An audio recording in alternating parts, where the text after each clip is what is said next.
How's it going, everybody? Today we're going to be taking a look at installing Windows 11 Home Edition in a very basic way. This is going to be a very beginner-friendly course. It's not going to have every option possible in there. It's going to be the most generic way to install Windows 11, get it up and running and in a good state that I feel like everybody could take this video and kind of run with it afterwards. So first off, we need to get the Windows 11 installation media. So I'm going to go up here to the Microsoft.com software download Windows 11. I will have all links down below in the description below, so you guys can just simply copy and paste or just click on the link itself to take you straight to this page. All right, so we're going to be taking a look at actually downloading this media. So from this page, we're just simply going to scroll down a little bit and we want to download the Windows 11 disk image. Now I'm going to select multi-edition ISO for x64 devices. We'll go ahead and click that and just hit confirm. Now it might take a minute for it to just populate this and it's going to ask you what language. We're going to go ahead and choose English.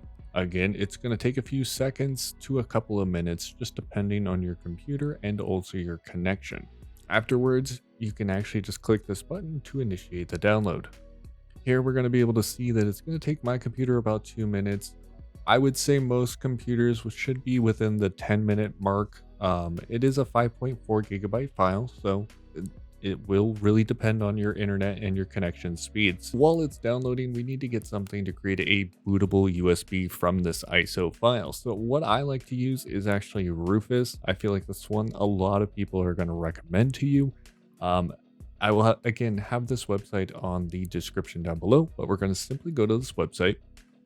And you're going to see a lot of ads of download, start now, things like that. You want to be very careful about clicking on the wrong thing. So we just simply want to scroll down and you can actually go to the GitHub version of this if you really want to, but we want to scroll down to the latest releases and we're going to find the 4.9 is the standard version. You can go ahead and do the portable version as well.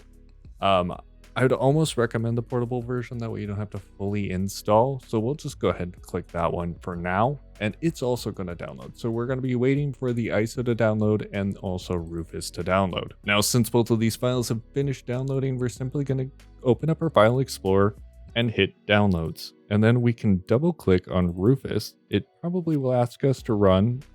Do you want to allow this app to run? We're going to hit yes. And do you want it to check for updates online? You can hit yes or no. I'm just going to simply hit yes to make sure we're on the latest version as possible. Now that you've run Rufus, what we're going to do is actually find the device first. We're going to select what USB we want to use. I have this one labeled as the yellow USB. And then from here, we're going to select boot selection. And we want to hit disk or ISO image. And then we're going to simply hit select. We can go to our downloads folder and we should see the ISO file that we just downloaded. Click on it and hit open. All right, after that, we don't need to technically change anything on here. All we have to do is just hit start. And then from here, we can remove the requirements for 4 gigs, things like that. If you really want to customize the install, now I'm going to uncheck all of these so that we have a base level install of the way Microsoft wants you to do this before we go ahead and do this. So we're going to just hit OK after unchecking those. And it's going to tell us that be warned, everything could get destroyed if we go ahead and hit continue, which we're well aware of. We have verified this is the USB that we want to use. So we're going to go ahead and hit OK. And after that, that's simply all there is to it. The disk image will basically get put onto the USB. It will take a little while to complete this, and once we're done, we'll just simply hit close, and then we can start the computer and boot it from that USB drive. Now, I'm not going to show the part where you actually boot from the USB drive because there are so many different variants of models and makes out there that I feel like this video could not cover it all. So definitely correspond to what type of model, type of computer you have, what motherboard you have to initiate to get to that point. And then we'll just cut right over to our beginner of the install. Now, I want to go through all the different steps of installing Windows 11. We are going to be using a Microsoft account for this. We are also not going to be saving any data from a previous install. So this is going to be a fresh install of Windows 11. After we get this installed, we are going to go through Windows, make some tweaks, make some adjustments, and also make some themes and kind of make it our own the way you want. And I think it'll put you in a good place so where you could just take over from that point and make it your own. Without further ado, we're just going to go ahead and start this setup. Now, here is the Windows 11 setup. The first question you're going to be asked is the language and time. I am both in the United States, so that's what I'm going to choose, and we're going to go ahead and hit next. Up next is your keyboard settings. Now, this is going to be your keyboard input that you want to use. I am currently on a US keyboard. If you have a different type that you want to use, by all means, select it, and then we'll hit next. And this is going to be the big question. We are installing Windows 11. We are not repairing our TC. So we're just going to make sure that we click the install Windows 11. And I agree that everything is going to be deleted, including files, apps, and settings. Up next is the product key. Now, some of you might have Windows 10 and this key might work here. It really is kind of dependent. I feel like 85% of the keys I've come across from Windows 10 will actually work for Windows 11. Not all the time will they work in this part. So we'll go over that in a little bit. But for right now, I'm just going to say that I don't have a product key. And if you guys don't have one offhand and you want to purchase one a little bit later, by all means, you can do the same thing. It'll still let you be in Windows. It just limits some of the things that you can do. We'll just go ahead and hit I don't have a product key, and it's going to take us to the next screen. Now, for most of you, you're going to have a Windows 11 home image. Now, there are going to be a few of you that might have the Pro, but like I said, this video is for beginners. So we're going to make sure that we have the Windows 11 home and not the home end. After that, we'll just hit next. And here is your legal notices where Microsoft basically says that, they can sell all the data that they collect on you, unfortunately, but that's a time for a different video, but we're just going to go ahead and hit accept on this. Now, this part might take a little bit for it to find all the different disks and everything like that. And if you see your disk show up like you should, just verify that you know that it is the right disk. If you only have one, it's probably going to be your only disk. And then if it says something other than unallocated space, you can go ahead and click on the drive and hit delete partition. And it should take you back to this space. So with ours, it's a fresh install. We have a fresh hard drive in there. We're just going to go ahead and click it and hit next. And Windows is actually going to do the magic of preparing the disk for the install itself. So it's super simple like that. We are ready to install. We're going to install Windows 11 Home and keep nothing. That is perfect. And we'll just go ahead and hit install. Now from here, like it says, it's going to restart several times. This might take a little bit, and that is totally fine. And depending on what kind of computer you have, this could take anywhere from just a couple of minutes upwards to about 20 or 30 minutes. It does at some point try to do updates in here as well. So just kind of be aware of that. That might actually make the time a little bit longer than you would think it would be. And there is going to be our first restart. As we can see, it's going to boot back into Windows, and we can see that it's still going to restart a few more times while it attempts to install Windows 11. So the screen is changed, but the process is still going. All right, it appears that we're almost here. Now we're going to start our actual setup of Windows, which is perfect. Again, we're going to go ahead and select what country or region we're in. I'm in the United States. Like I said before, if you're in a different country, go ahead and select that here, and then we're going to hit yes. After that, it's again going to ask you what the right keyboard layout is. Again, US. Now it's going to ask you if you want to add a second keyboard layout. That is for you multilinguals or, someone who has multiple keyboards with maybe different characters on it, which just makes it a little bit easier to type in those languages. I don't have one of those, so I'm actually just going to go ahead and hit skip. If you do, you can hit add layout. It'll again ask you a similar question like the previous one, and you could just select that and hit yes and continue on, but we're going to go ahead and hit skip here.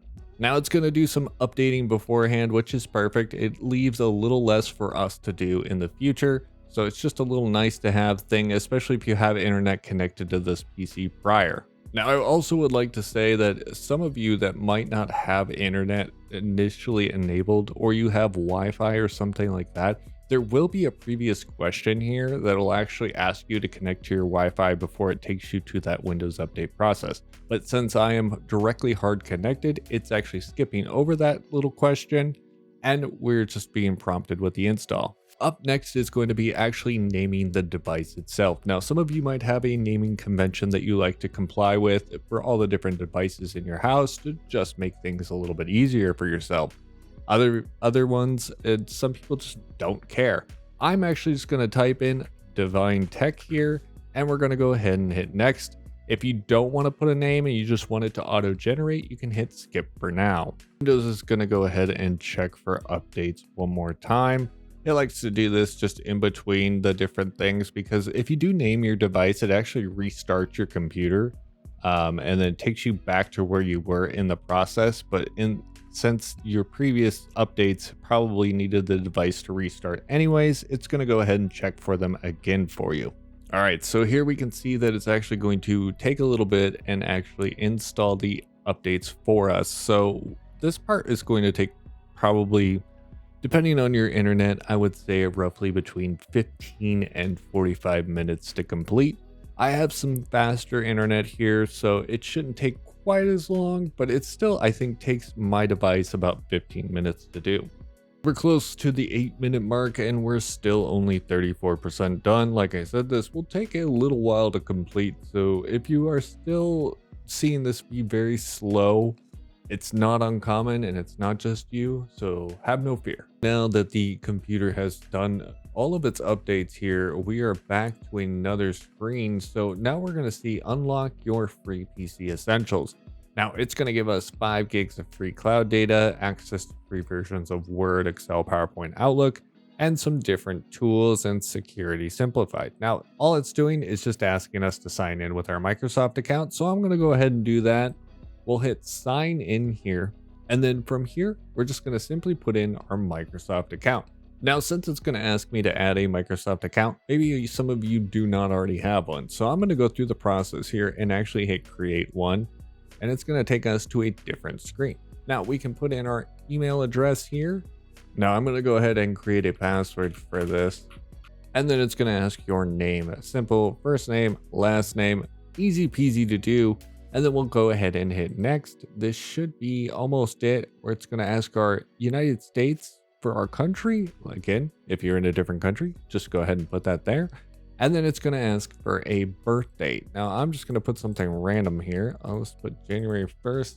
How about 1980?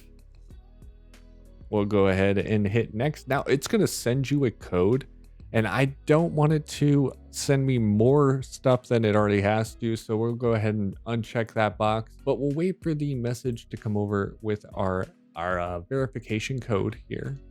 And then once we get that code, we can go ahead and hit next here. Now it's going to make us solve this CAPTCHA here real quick, and you just kind of move the arrow to the same direction that the other one is pointed. So we'll go ahead and do that and hit submit. Should be successful. It was. And we can see at the top, it's still trying to load something here. So we'll just kind of wait for it to do its thing. Now for our next part, it's actually going to ask us if we want to create a PIN. Now the PIN allows you to sign in a little bit faster. So I'm going to go ahead and do that. Now this PIN can be, I think, 4 characters. You can also have it include letters, symbols, stuff like that. If you want to know what it is, all you have to do is just check this little I. It'll undo it and it'll show you what your PIN is. Now, I don't know if it'll let me do 4 digits or not. Sometimes it likes to throw an error, but it looks like it will. So we're fine there. Now we get some more questions about privacy. So location-based experiences, things like weather and stuff like that, it needs location on to be able to use it. I'm just going to leave everything by default for the location-wise. Find my device. Now, this one's really great if you have something like a laptop that can be mobile. As for this device, it's going to be a desktop, so I'm just going to uncheck this for now. I don't really need it enabled. Then moving on to diagnostic data. I don't need it sending out data for diagnostic purposes, so I'm going to uncheck this one. The next one's going to be about inking and typing, optional inking and typing diagnostic data. Again, I don't really need Microsoft, to have that, so I'm going to uncheck this one. Next up is the tailored experiences. Now this is going to try to offer you personalized tips, ads, recommendations, stuff like that. I don't like it, So again, I'm going to disable this portion of it. If you like that kind of stuff and you want Windows to kind of learn more about yourself and kind of just advertise to you in a more way that's tailored to you personally, by all means, no disrespect, you can enable that and have it do that. Now that we have all our options selected, we're going to go ahead and hit accept here, and then we are brought to another screen. Now we could restore from a PC if we had something that we've signed in before, say like a Windows 10 box. But as I said before, this is going to be a completely new PC setup. Now, I would definitely recommend for those of you that have constantly upgraded over the past, think about doing a full new setup, because you bring over a lot of junk sometimes that just doesn't need to be there, and it can actually slow your system down. So I always try to do a fresh install when I can. I know that it's not always possible either. This is why I'm always recommending that you back up your data to external drives or some sort of USB. Anything like that is perfect. So we're going to go ahead and select set up as new PC, and we'll go ahead and hit next. Now it's going to say that it's going to get things ready for you, and this will take just a little bit. It's kind of doing some processes in the background, setting everything up so you're good to go, and basically it'll put you right into your Windows environment once it's done. So as you saw previously there, it's going to take just a little bit for it to kind of customize some things, get some things set up. Now it's going to ask you, what do you want to do to customize your experience? Do you want Windows to kind of help you set up and pre-set up things for like gaming, entertainment, development, school, all that good stuff? I am going to go ahead and hit just skip on this. If you want to, each one of these will give you different types of tools and stuff like that. My only problem with it is I have seen Windows try to enable a little bit more than it should when you enable these. So personally, I don't like to do it this way. I'm just going to go ahead and hit skip on that. So the next step is actually setting up your phone from your PC. Now this is a super cool feature, and this is something Windows I think has done pretty well. Mac still takes the cake for the way they've integrated their mobile iOS into the Mac OS system, but I think Windows has gotten a lot better with theirs, and it honestly works really well. You can access your photos, you can access your text messages, all that great stuff from this app. Now, I'm not going to do it in this video, but you can check out maybe a video later on that we'll do this in. But for now, I'm just going to go ahead and hit skip. Now, this next question is going to ask if you want to back up your photos from your phone and try to upload them to your OneDrive app. Now, I don't like to do this. OneDrive, you only I think you get like 5 gigs or something like that. I would have to verify on this. I'll put it at the bottom of the screen of how much you actually get. But for now, we're going to go ahead and hit skip. Now up next, Windows loves to use Microsoft Edge. It's the integrated browser, and it's pre-installed with the system. Now it's going to ask if you want to have access to your recent browser data. And I am going to say not now. You can enable this later on, but it's supposed to help you save time, money, battery. It's a bunch of buzzwords, and I think it's more of Microsoft asking if they can collect more data from you from your browsing history. Now, I'm just going to go ahead and hit not now on this. Like I said, feel free if you want to hit accept and you want to see maybe what those changes actually do. It's no problem for me. I mean, it's all on you guys, and I'm trying to give you guys the knowledge of, how to proceed forward. But for me, we're going to go ahead and hit not now. So Microsoft loves to advertise before you ever get into the desktop, and it's kind of frustrating at some point. Now it's going to ask you, you've landed on a free trial of Microsoft 365 Family. Do you want to buy this for 1 month free? And then it's going to be $130 a year. And it gives you, I think, 5 people for subscriptions for the Word, Excel, PowerPoint, all that good stuff. Some people really actually like this. It gives you 1 terabyte of cloud storage, which honestly isn't too bad. Personally, I don't really like to use this kind of stuff, so I'm just going to hit decline.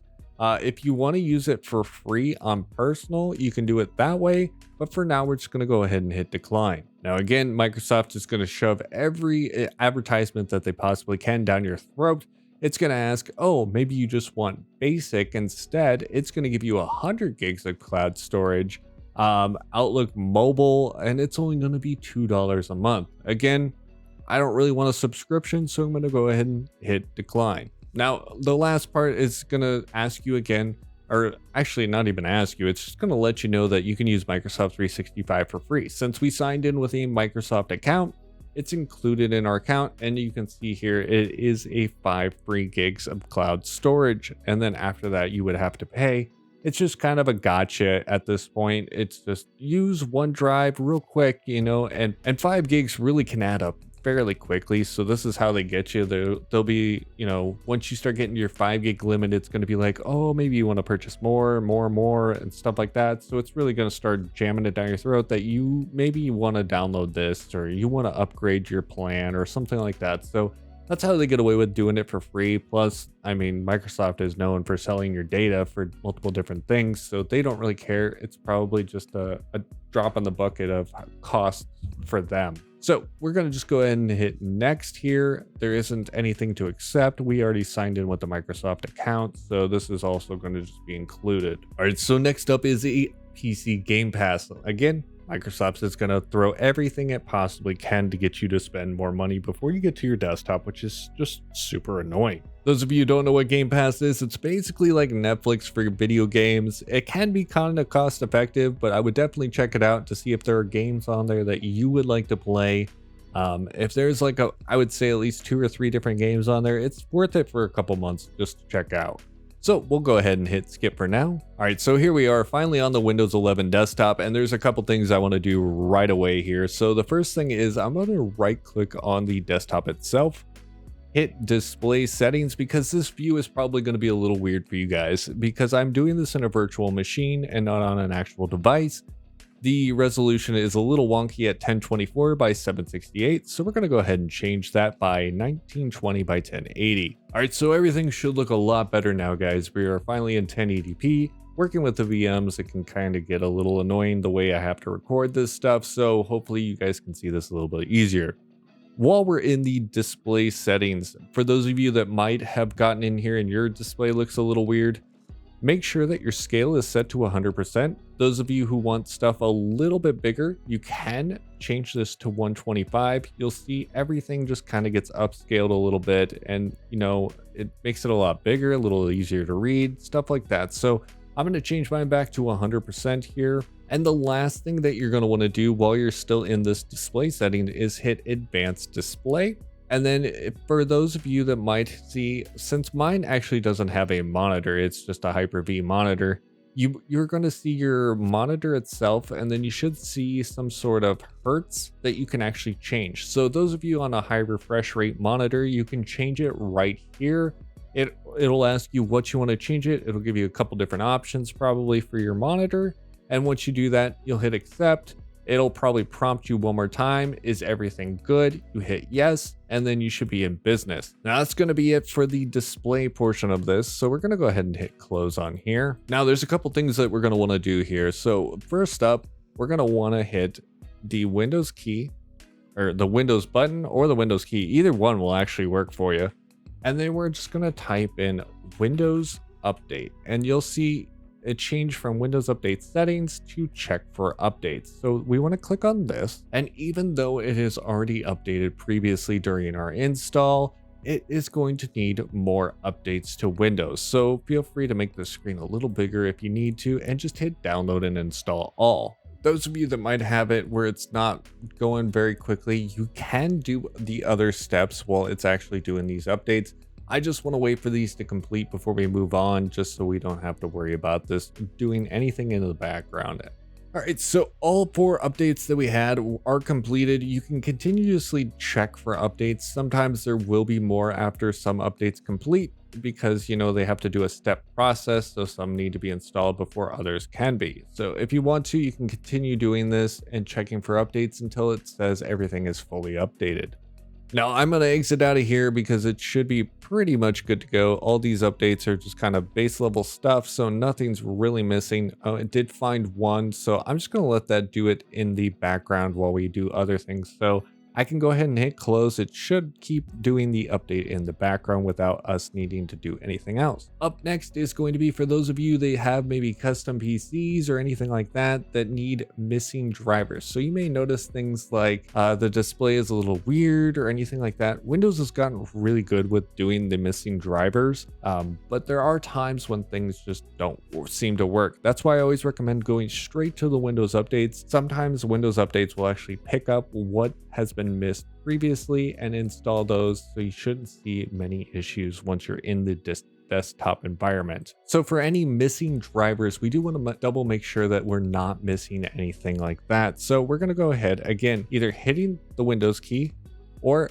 clicking the Windows box, or you can even right click the Windows icon down here, and we just want to get to device manager. So we could right click that, hit device manager, or we can just hit the Windows key or the Windows icon, and we can just go device manager here and just hit enter, and it'll take us to the same place. What you're looking for here is to right click on the top icon, which is our desktop name, and you can hit scan for hardware changes. Now, if anything has a yellow exclamation mark here, it'll pop up. It'll already kind of like default down arrows for those items. And that means you're missing the drivers. So unfortunately, there's just too many types of drivers out there. If you are missing anything, if it's like a display or something like that, you need to go to your motherboard's website most typically, or you might need to go to your graphics card's website. So if you have AMD, you might need the Radeon software. If you have NVIDIA, you might need the NVIDIA software itself. Those are probably the bigger ones that you're going to run across out here. Like I said, Windows has gotten pretty good about actually installing the drivers for you. So like I said, just double check here. If we have any yellow exclamation marks, it's something that you need to kind of fix and get sorted out, hopefully, to make sure everything on your device is working as intended. Up next, we're going to be taking a look at how to activate Windows. Now, Windows isn't typically activated, and you saw previously when we were installing Windows that we chose that we did not have a product key. So we're just going to simply start typing in here again, activate, and then you'll see activate settings. See if Windows is activated. I think activation settings actually works too. And we can see once we click on that Windows has reported that there is no product key found on the device. So you can troubleshoot here. If you don't have a key and you want to purchase one straight from Microsoft, you can open the store here and it'll actually take you straight there to purchase one. Now I'm going to go ahead and put in my product key. So if you have a product key that you want to use, you can go ahead and hit here. You can hit change, and then you'll put that there. You'll hit next. It'll do a couple different things on its end. And then you'll see here just shortly after I do all this, I'm going to cut, and we'll kind of pick up right after I get activated, and you'll see how the screen changes. All right, so now we're back. We've put in our product key, and you can see that the activation state of Windows 11 Home is now active, which is perfect. That is the way we want to do this. I used a digital license linked to my Microsoft account that I had an extra one of, so that's why mine now shows active. For those of you that haven't done it, like I said, you do not need to have a product key to use Windows. It just allows you to do some of the things like customization and stuff like that later on that you might not be able to do until you have a valid product key actually. So now that we're done with that, we'll head and close out of that. All right, so next up, we want to uninstall any goofy software that Microsoft has, pre-installed for us. And that's why I typically try to not check any of those boxes like the productivity ones or the gaming or anything like that, because like I said, it's going to try to install stuff for us. So we don't want that. I want you guys to go ahead and hit the start button, and you can hit all up here. Now, this is going to show you everything that's kind of installed on the system, or it's at least one way to see it actually. And we can see for the most part, there's nothing really crazy on the system. We do have Copilot, which I will get rid of here shortly. And then we also have Solitaire and Casual Games. Now, this isn't your typical software. It's kind of like a bundle stuff. So I'm going to show you guys how to remove this.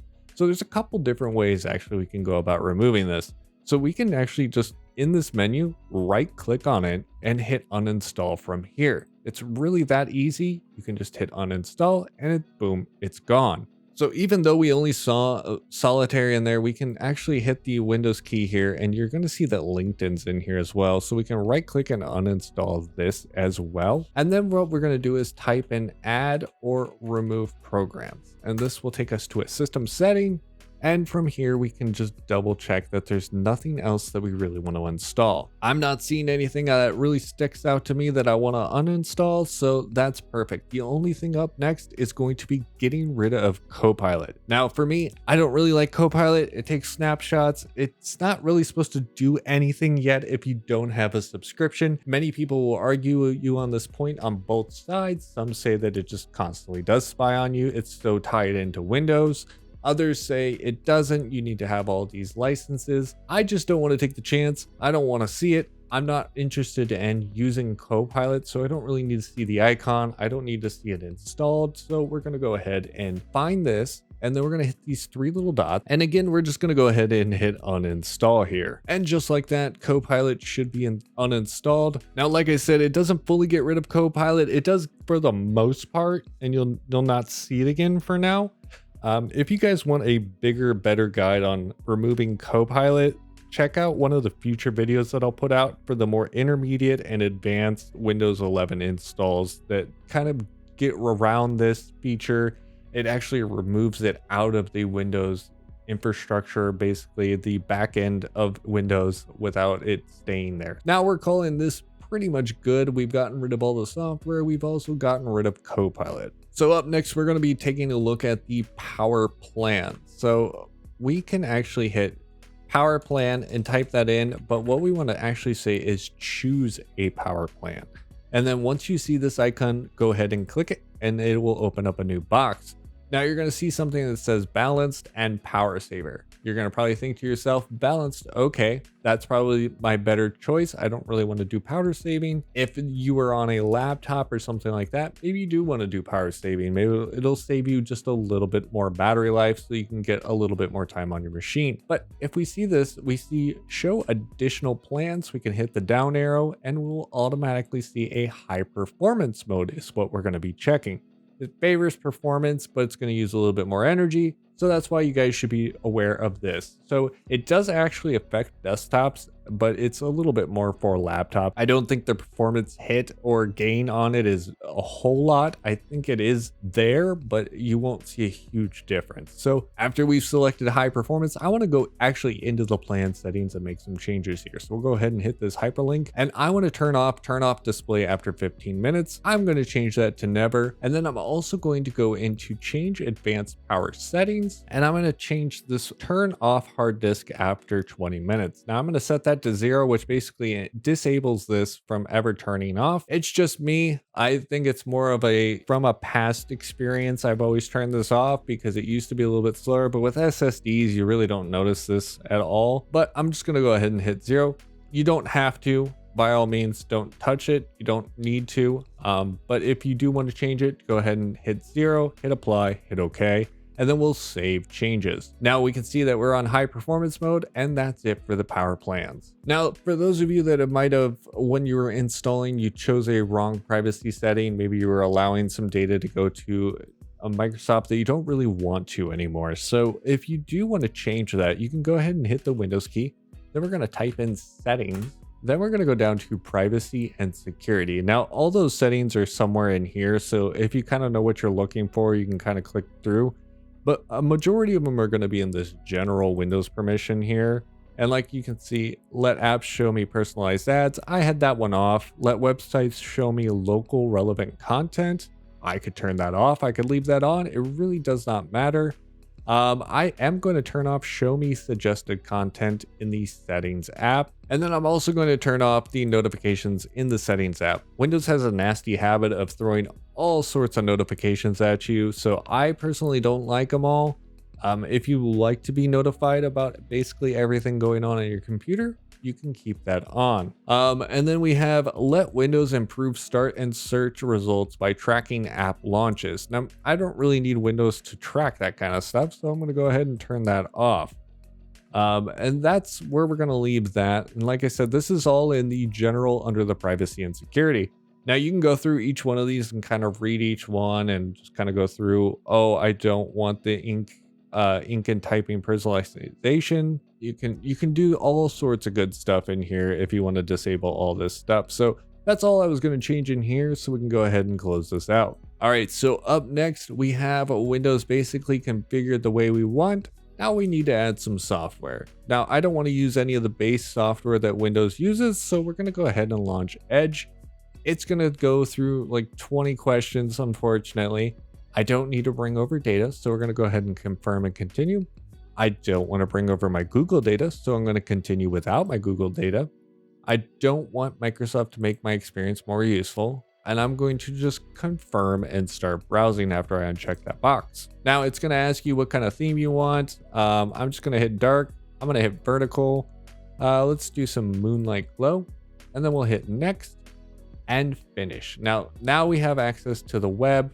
It can be a little annoying. So if that ever gets stuck like that, you can have it where your vertical tabs are always like expanded. I like to have it like this. I use the same feature in Firefox. It's pretty handy once you get used to it. It takes a little bit of use, a little bit of learning to get used to it, but other than that, it's actually pretty cool. So what we're gonna do is actually go to https://ninite.com. So that's NINITE.com. Now I like this website.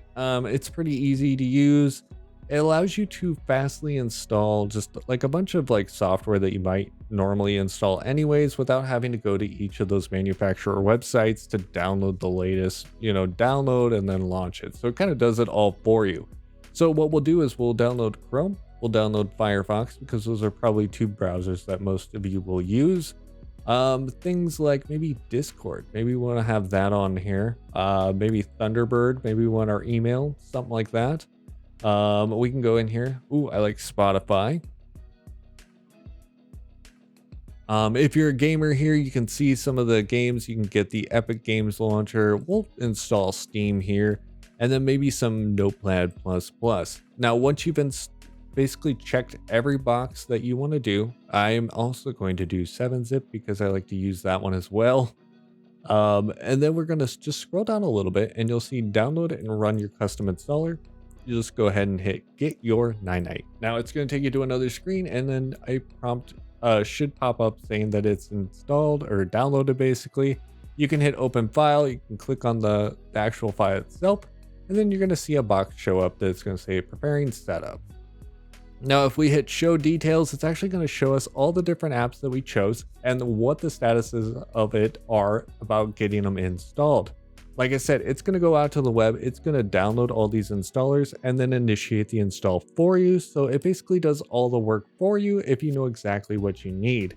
It doesn't have every app possible on there, but it has a good majority of things I think each one of you might, initially need when setting up a brand new Windows box. Now, Discord, unfortunately, is just going to throw some stuff at us, but we're going to just use Firefox because we want to change that. I'm just going to close out of that box and close out of Firefox for now. But once it's done installing, you'll see that everything says, what the status was. If everything says okay, everything got installed. Some might say that they had an error, and you would know that that application did not get installed. Now that everything's complete, we have a full green bar. We can just go ahead and hit close, and that's all we needed for Ninite. Now we've updated Windows, we've checked our drivers, we've activated Windows, we've uninstalled some software we don't want, we've installed some that we have.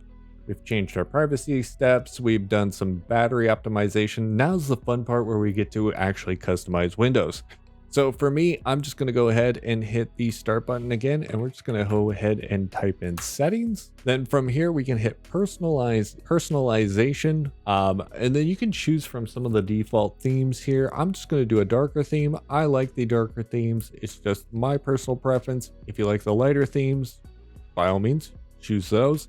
But we'll go ahead and hit this dark, dark with the blue accent is what we're going to call it. And then while we're on the setting of themes, so now that we've changed that, maybe we want a different background. So I don't really like this background. I'm going to go ahead and open up Firefox. Now, again, we're going to go to another website here that I really enjoy. It's called ultrawidewallpapers.net.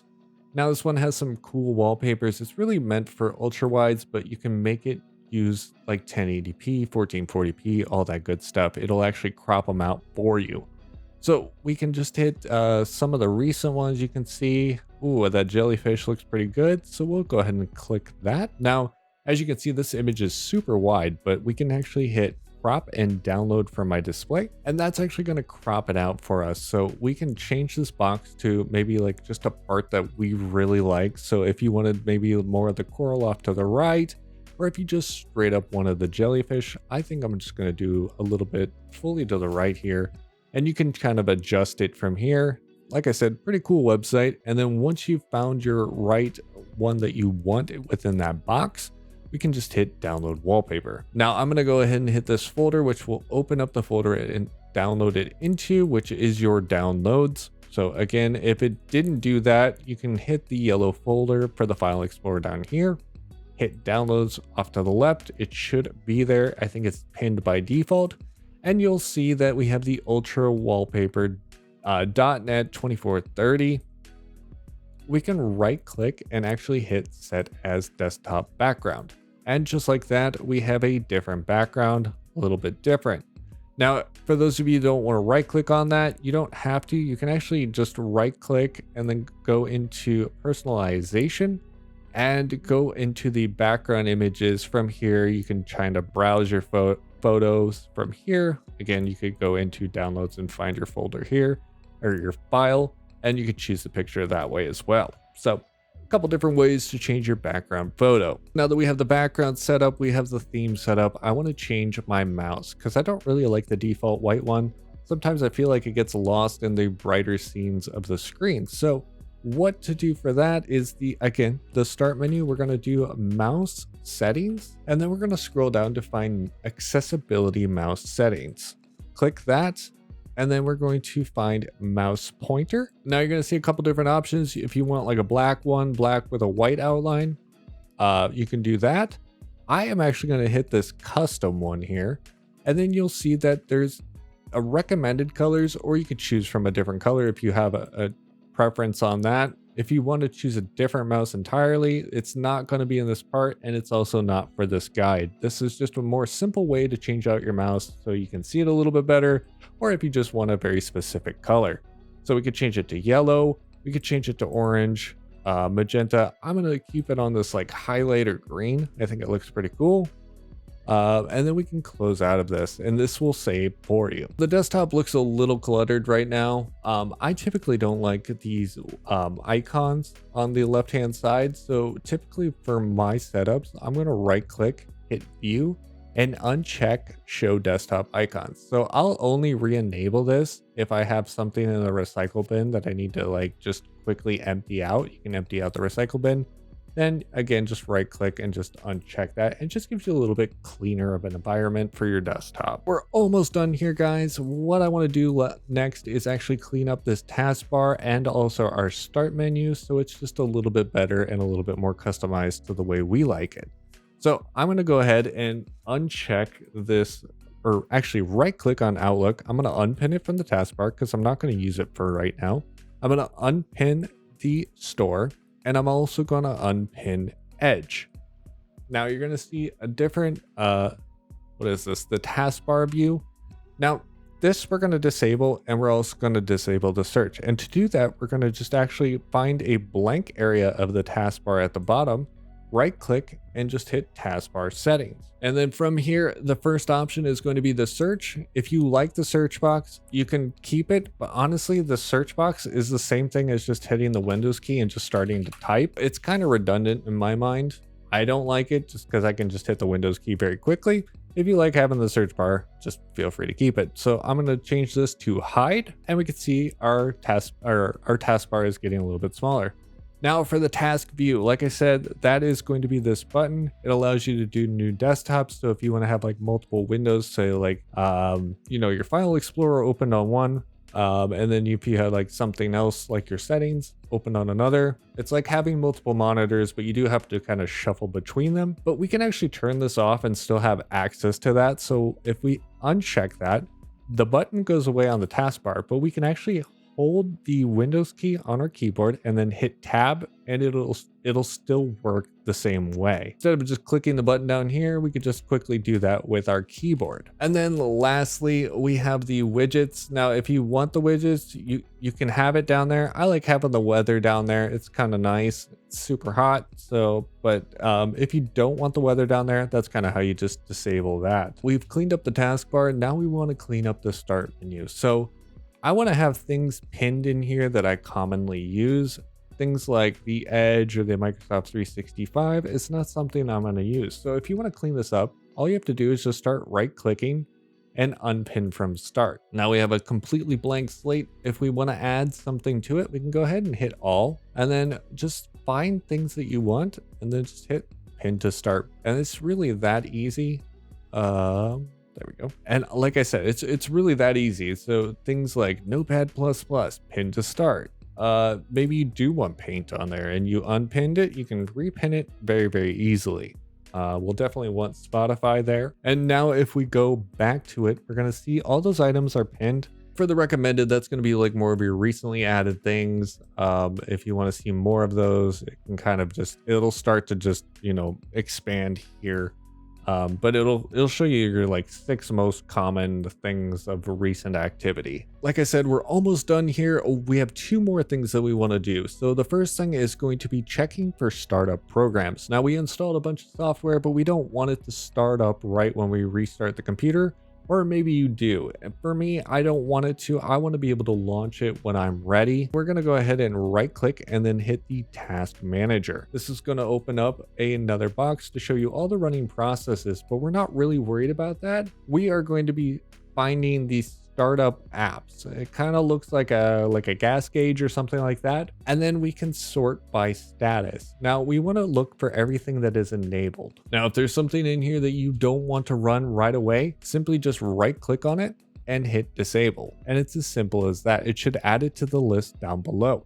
Now, things like Steam, I don't really want it to launch right at start. You could go in the app and disable this as well, but this is just a little bit easier of a way to do it. And then, like I said, just feel free to go through all your apps and see what you want to start up when you boot the computer up and what you don't. After you made all the changes, all you have to do is just simply exit out. Now, lastly, before we do a restore point, which is going to be our last thing, I do want to change the taskbar a little bit. So I want to start adding some more things. So you can actually just click and drag. Since we have some stuff pinned in here, I usually have it down below as well on the taskbar just so I can easily click it. I don't have to hit this, then click it. It's just personal preference at this point. Other things, maybe you don't have it pre-pinned.